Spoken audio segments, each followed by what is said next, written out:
जमाने की एक छोटी सी कहानी। एक बार की बात है, एक छोटा सा गांव था जहां सभी लोग खुश थे।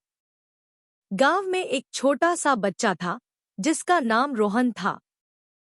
रोहन बहुत ही शैतान था और हर वक्त मस्ती करता रहता था। एक दिन रोहन ने अपने दोस्त के साथ जंगल में खेलने का फैसला किया।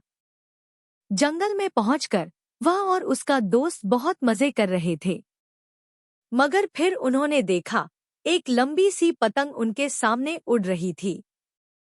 रोहन की आंखों में उस पतंग को पकड़ने की चमक थी। रोहन ने अपने दोस्त से कहा, देखो, मैं उस पतंग को पकड़ के लाऊंगा। उसका दोस्त उसे रोकने की कोशिश करता है और कहता है, नहीं रोहन, ये बहुत ऊंची है और हमें पता भी नहीं चलेगा कि वह कहाँ तक जाएगी। हमारे लिए ये सुरक्षित नहीं है। लेकिन रोहन सुनता नहीं और वह पतंग को पकड़ने के लिए तेजी से दौड़ता है। पतंग को पकड़ने की कोशिश में वह अपनी कुछ बड़ी जिम्मेदारियों को भूल जाता है।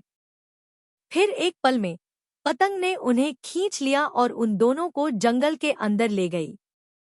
रोहन का दोस्त चिल्लाता है, रोहन, मैंने कहा था ना, ये सुरक्षित नहीं है। अब रोहन समझ जाता है कि उसने गलत फैसला लिया था। उसने अपने दोस्त से माफी मांगी और दोनों मिलकर पतंग को छोड़ने के तरीके ढूंढे। कुछ समय बाद उन्हें एक पेड़ पर पतंग मिली जिससे वे नीचे उतार सकते थे। पतंग को छोड़कर जब वे वापस घर की ओर जा रहे थे, रोहन का दोस्त उसे कहता है, रोहन, कभी भी अपनी हरकतों का सोच समझकर कदम उठाओ।